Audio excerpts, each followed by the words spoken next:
মাহে রমজান সামনে, আল্লাহ যেন বলছে বান্দা 11 মাসের ঘাটতি কমতি যা হইছে তো হইছেই, চলো একবার ঘুরে দাঁড়াও বান্দা, একটা মাস কাজে লাগাও। দেখতে দেখতে আইয়ামাম মাদুদাত, অল্প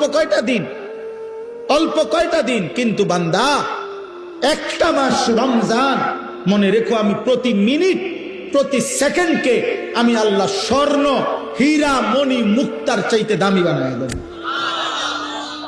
সেজদা দিবা একটা, আমি আল্লাহ গুনবো 70টা। সেজদা দিবা একটা, আমি কারো জন্য গুনবো 700, কারো জন্য 70,000, কারো জন্য 70,000, কারো জন্য 7 লাখ, কারো জন্য 70 লাখ, কারো জন্য 7 কোটি, কারো জন্য 70 কোটি, কারো জন্য 70,000 কোটি, কারো জন্য 70 লক্ষ কোটি। খোদার কসম হাদিসে আছে, কারো জন্য আল্লাহ ফেরেশতাকে বলবে, ফেরেশতা তুই পারতি না লিখতি সংখ্যাটা, আমি আসমানওয়ালা রব, আমি লিখবো। আমি